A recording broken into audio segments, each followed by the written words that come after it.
Hello, everyone who's now joining us live on Facebook. Welcome to Manitoba Museum at Home. Our pop-up talk today is on the jingle dress, and I'll invite my two colleagues to join us. And so I'm very pleased to be joined today by my two colleagues. We have Amanda, who is our Indigenous Curatorial Assistant in Cultural Anthropology, and she'll be talking about her role in the development of our Winnipeg Gallery, as well as jingle dresses in contemporary context. And also great pleasure to introduce Carol, who's our museum program developer, and she's going to be starting us off. So take it away, Carol.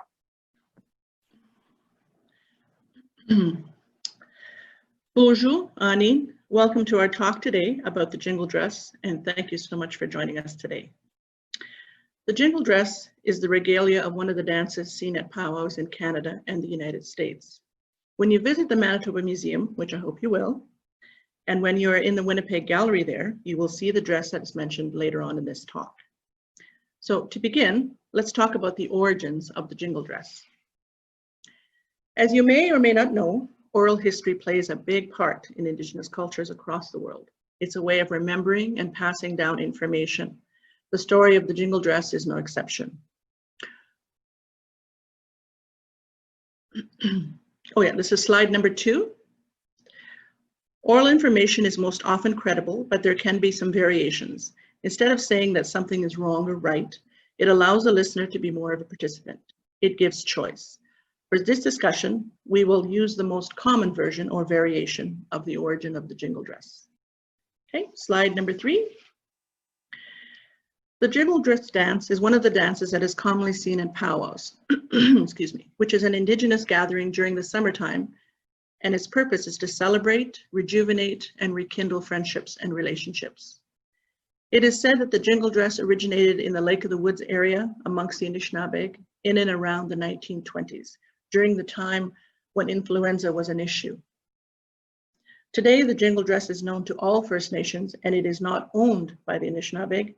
It is meant to share and flourish. Okay, next slide. This celebration has been going on for many years. Governments attempted to ban it as well as other Indigenous practices, but it simply went underground and resurfaced at a later time. So with that, we'd like to tell you this variation of the jingle dress story. Slide number 5, back again to the Lake of the Woods.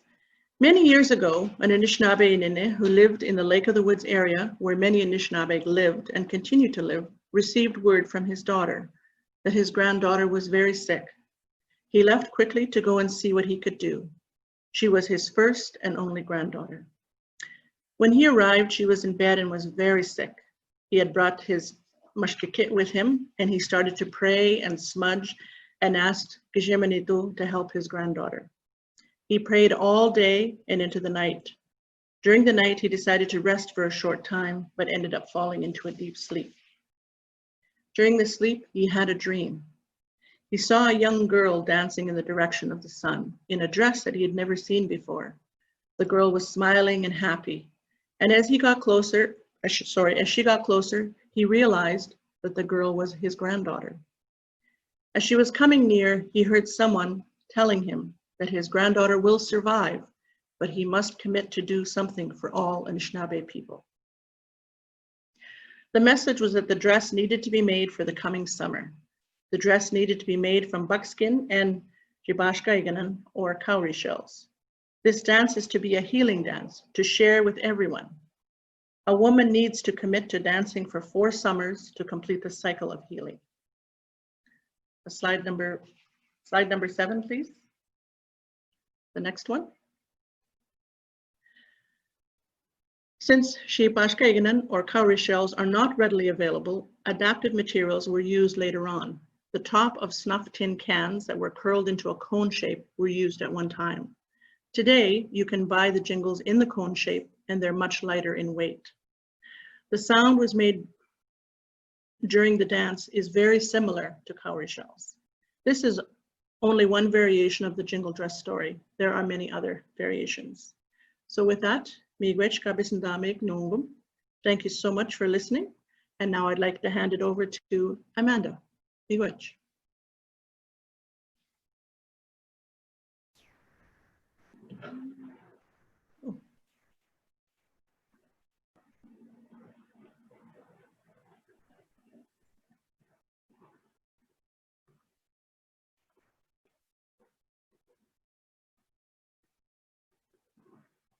Ooh, how do I move this?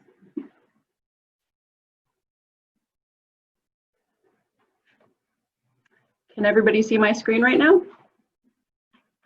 Hopefully. Okay, so the healing dance of the Jingle Dress isn't just something of the past. Today, it is being performed on social media platforms across Canada and the United States to heal and offer prayer for the world facing the COVID-19 pandemic. Dancers have been uploading videos which offer light in these unprecedented times. It all started with Liz Salway from Fort Washakie in Wyoming in the Wind River Reservation, who posted a call on Facebook on March 17th for Jingle Dress owners to dance on their front porches at 9 a.m. the following day. The response was overwhelming. Girls and women of all ages took up the challenge. Salway said that as people began self-isolating a few months earlier, she was trying to find a way to get the dance out to the masses. We're not only doing this for ourselves, but we're doing this for the world because we need to be able to fight this sickness together, and our native ways are the best ways to fight it. The healing is ongoing, with hundreds of dancers from across North America continuing to answer the call, posting videos of themselves dancing, and often ending with words of encouragement and prayer. And for example, we have two dancers here, Hope Shorty from Eagle Butte, South Dakota, who's dancing in her jingle dress on the left, and on the right, it's actually a still from a Facebook video that Keith O'Neill posted on March 18th of his daughter Aurora O'Neill dancing in Arley, Montana.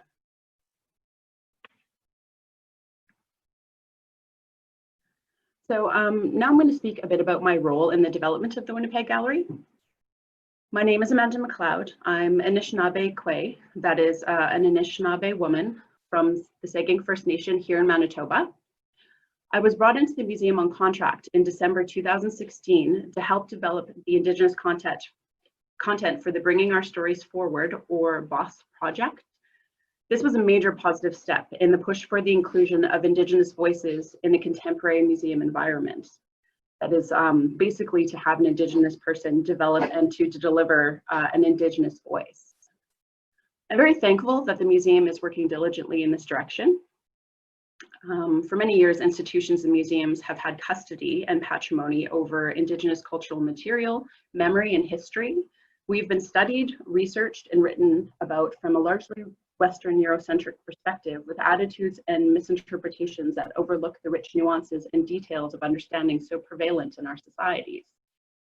I work directly with Dr. Maureen Matthews, Curator of Cultural Anthropology, and one of the main things we really pushed for during the development of the BOSS galleries was the recognition and understanding that we as an institution are not the ones who are telling the stories. Instead, we are providing a platform for Indigenous stories and histories to be told by the people, families, communities, and organizations who lived, and in some cases continue to live, what is being told. This was done through major community consultation, and with the Winnipeg Gallery, what is presented was written largely in collaboration with individuals, families, and organizations.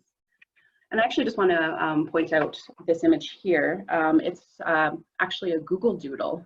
Google had approached Joshua Mangashig Pawis Steckley, who's Anishinaabe from the Wissahickon First Nation in Ontario, to do a Google Doodle. And so this was featured in June of last year, so June of 2019.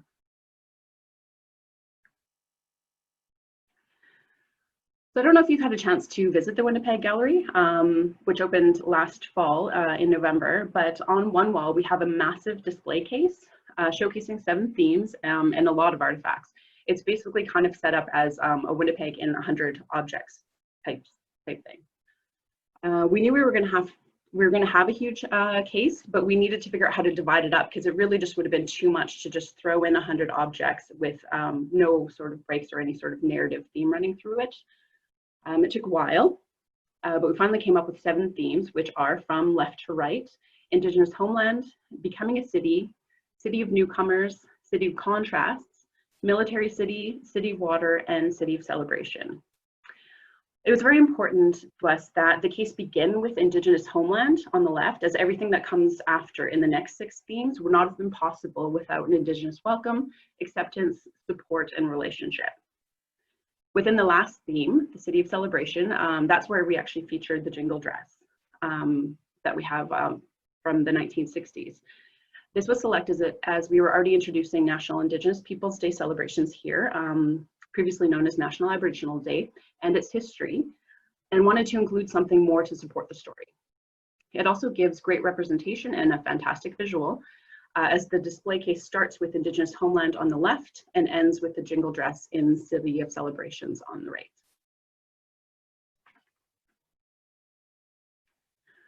So this dress, again from the 1960s, is of an earlier style and is not nearly as elaborate as the ones you see today. Historically, the traditional dance required dancers to keep their footwork light, nimble, and close to the ground while never crossing their feet, dancing backwards, and or completing a circle. The dresses in the 1960s, like this one, were more tightly fitted throughout the body and restricted movement a little bit. So modern jingle dresses, like the one you're seeing here on the right, that Mika White Cloud from the Red Lake Nation and Choctaw Nation of Oklahoma was wearing in 2019, are designed for freer movement. And while dancers still have light footwork, they are allowed to cross their feet, complete circles, and dance backwards. The metal cones remain, singing along with the dancers while they move around carrying a feather fan. If one were to close their eyes as the dancers passed, it would sound similar to rain.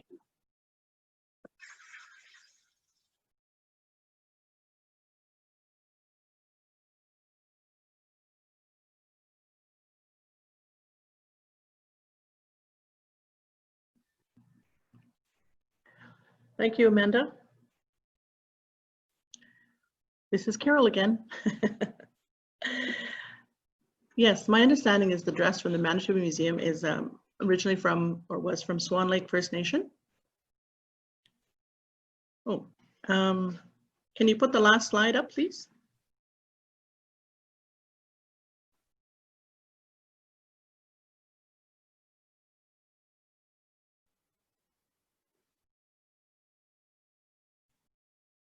Slide number 8.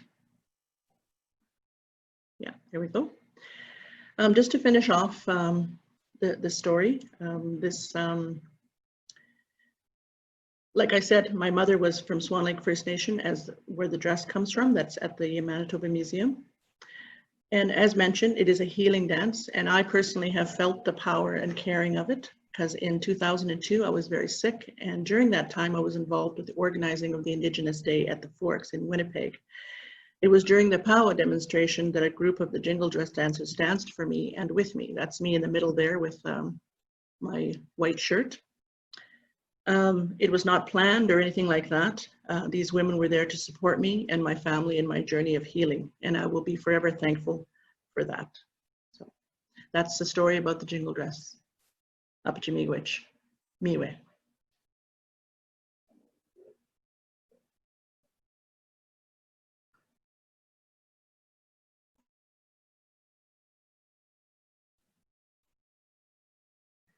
So I'm going to invite anyone to ask any questions they would like.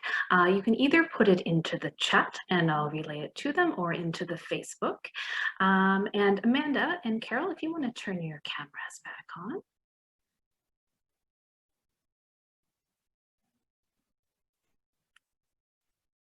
There we are. And Amanda, did we miss a couple of your slides in the transition? Did you? We did. I didn't do any sort of transition yet. Okay. Do you want to go back to those and share those? Sure. I'm not really quite sure where we stopped suddenly.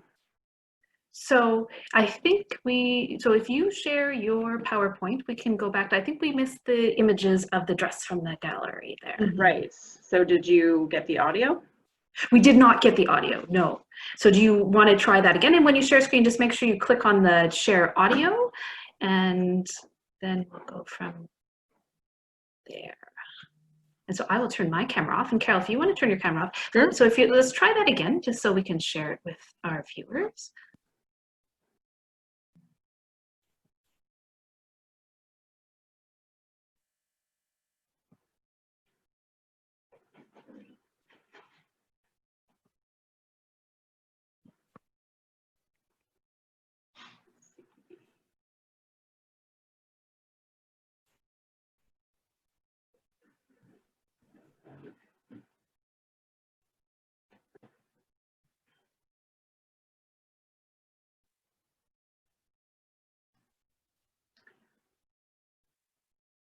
Okay, I guess we can try to play the audio again. Let's see if it works.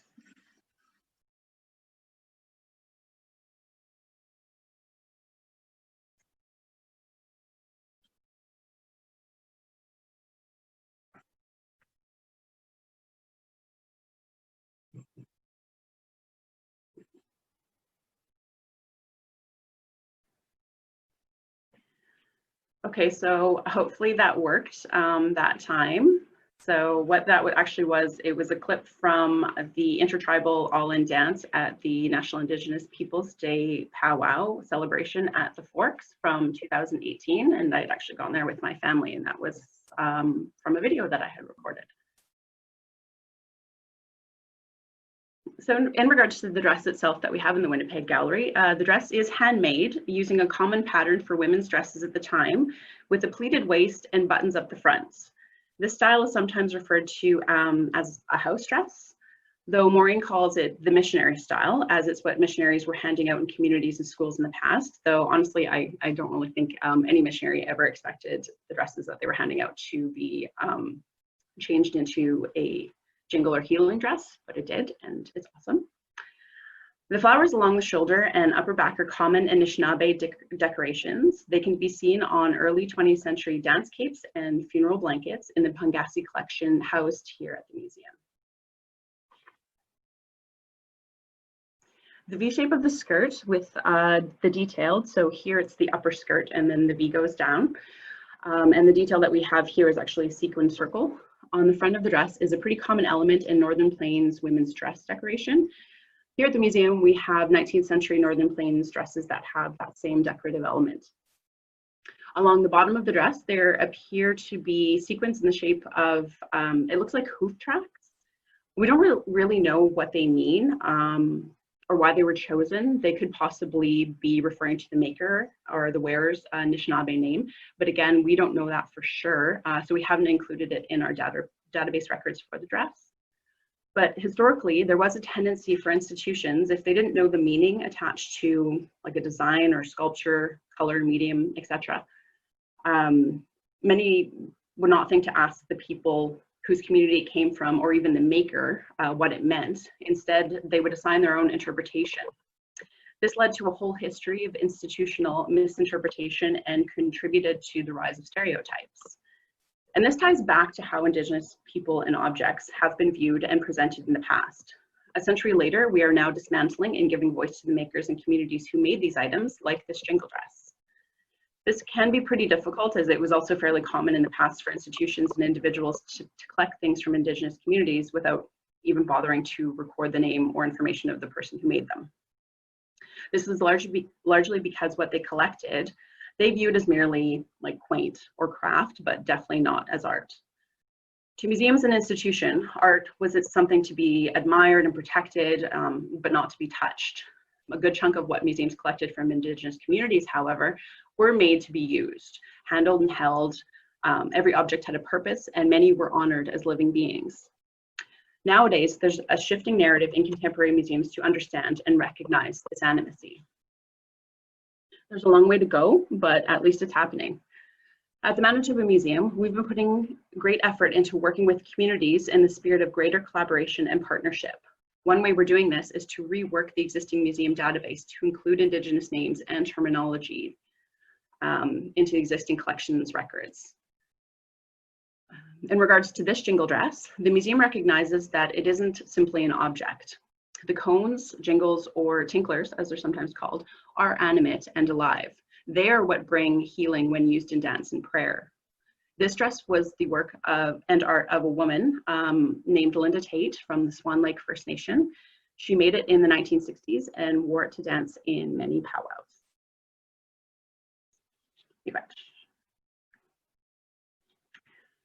I think I was going to hand it over to Carol at this point, but I think she may have actually talked about her relationship to the Swan Lake First Nation already. Yes, thank you, Amanda. I wasn't sure what was happening there, so I just carried on. No, we're all good. So a little, as people know, we're all, the three of us are all in separate places, and we had a little bit of technical issue there in the middle, but thank you for pulling it back all together, because I really wanted to hear that part as well. Yeah. So thank you so much, lady, both of you, for your knowledge here.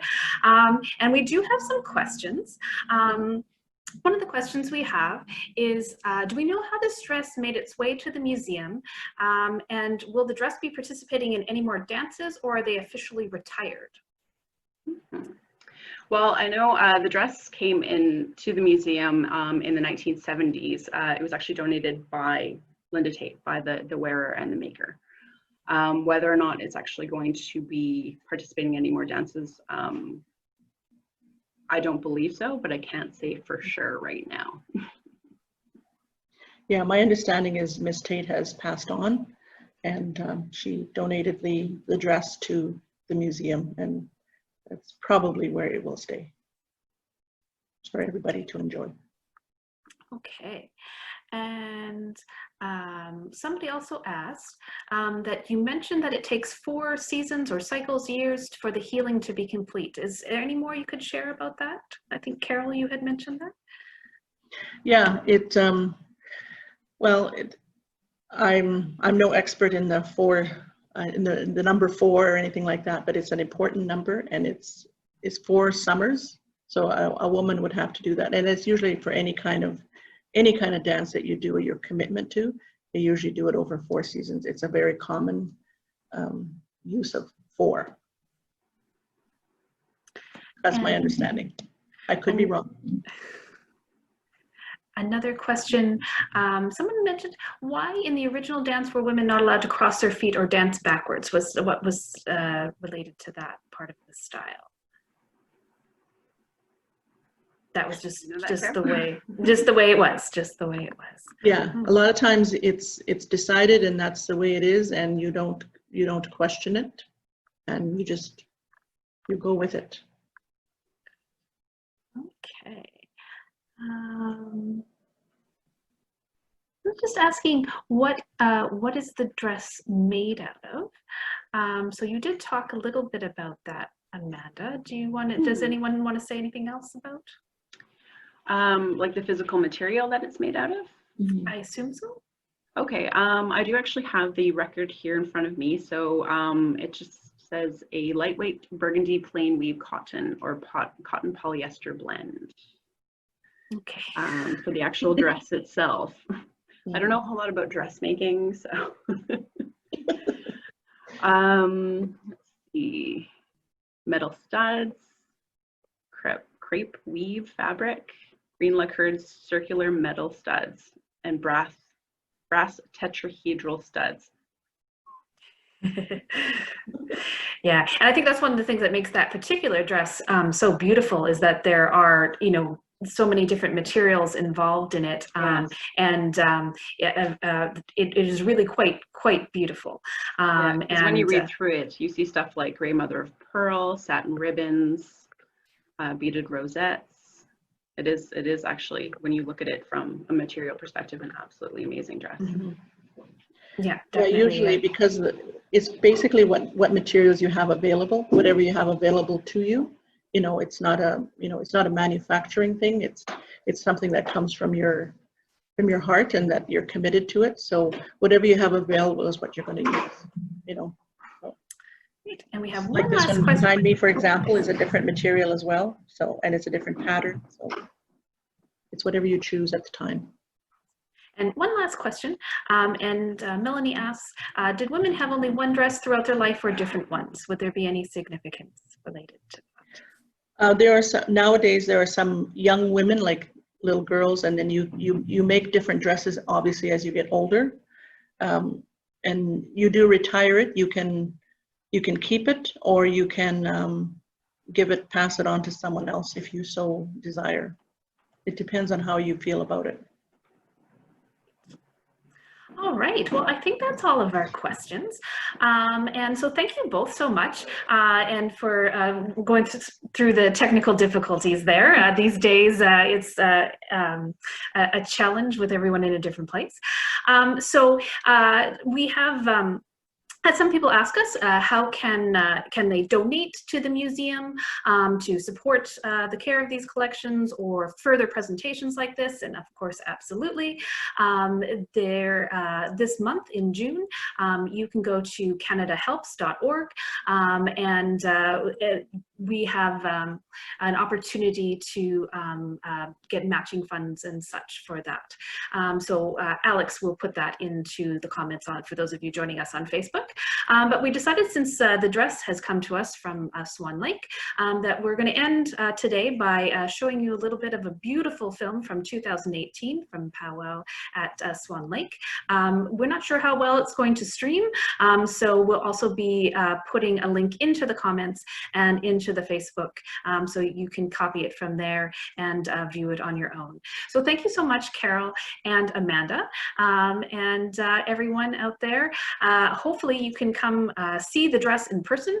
The Manitoba Museum has now reopened for weekends in June. We'll be open 11 to 5 weekends in June. Further openings, just check our website for when those get announced. But this weekend you can come and see the beautiful dress. So thank you both so much, and we'll end, I will, with playing that video. So here we go.